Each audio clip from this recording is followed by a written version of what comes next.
Hello viewers, आज हम CrPC के सेक्शन 47 को डिस्कस करेंगे जो बात करता है search of place entered by person sought to be arrested.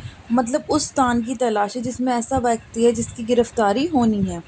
जो इसका सबसेक्शन 1 है वो बात करता है if any person acting under a warrant of arrest or any police officer having authority to arrest has reason to believe that the person to be arrested has entered into or is within any place any person residing in or being in charge of such place shall on demand of such person acting officer or such police officer allow him free egress thereto and afford all reasonable facilities for a search therein।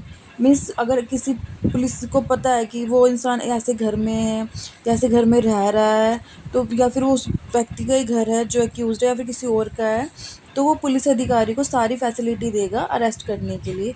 Subsection 1 इतनी बात करता है। उसके बाद बात करते हैं subsection 2 की। If ingress to such place cannot be obtained under subsection 1 it shall be lawful in any case for a person acting under a warrant and in any case in which a warrant may issue but can't be obtained without affording the person to be arrested an opportunity of escape or for a police officer to enter such place and search therein and in order to effect an entrance into such place to break and search therein in order to effect an entrance into such place to break open an outer inner door or window of any house or place whether that of the person to be arrested or of any other person if after notification of his authority and person demand of admittedly duly made he can't be obtained otherwise obtain admittance.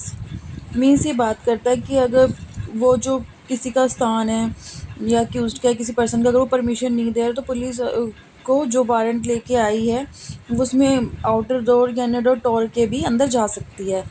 Sub section 2 सिर्फ इतनी बात करता है, खिड़की वगैरह तोड़ के भी अंदर जा सकती है। उसके बाद एक जिसका जो प्रोवाइजो है वो बहुत इंपॉर्टेंट है जो बात करता है if any such place is an apartment in an actual occupancy of a female not being the person to be arrested who according to custom doesn't appear in public such person or police officer shall before entering such apartment give notice to such female that she is at liberty to withdraw and shall afford her reasonable facility for withdrawing and may then break open the apartment and enter it।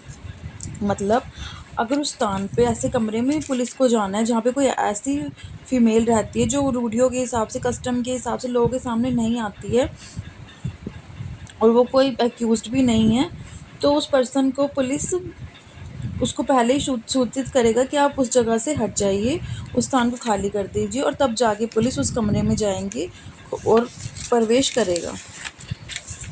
उसके बाद बात करते हैं subsection 3 की। Any police officer और other person authorise to make an arrest में break down any outer और inner door और विंडो ऑफ एनी हाउस और place in order to liberate himself or any other person who having lawfully entered for the purpose for making an arrest is detained therein। और इसमें बताया गया कि इसमें जो कोई भी पुलिस है ऑफिसर है कोई पुलिस ऑफिसर है उस स्थान में चला जाएगा, मतलब कि कोई भी बाहरी टेंडर विंडो वगैरह भी तोड़ सकता है, तोड़ के अंदर खोल कर अंदर जा सकता है जो भी वो डिटेन वगैरह विंडो वगैरह तोड़ के आराम से विधिपूर्ण तरीके से जाएगा। सब सेक्शन 47 वो सेक्शन 47 सिर्फ इतनी बात करता है। उसके बाद बात करते हैं सेक्शन 48 की।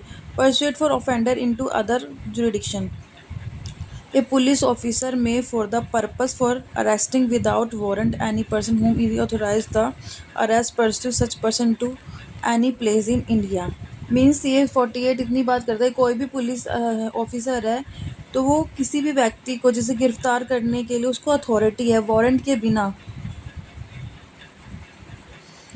तो वो किसी भी व्यक्ति को भारत से किसी भी स्थान में उस व्यक्ति को गिरफ्तार कर सकता है, मतलब उसका पीछा कर सकता है। सेक्शन 48 इतनी बात कर सकता है। उसके बाद बात करते हैं सेक्शन 49 की।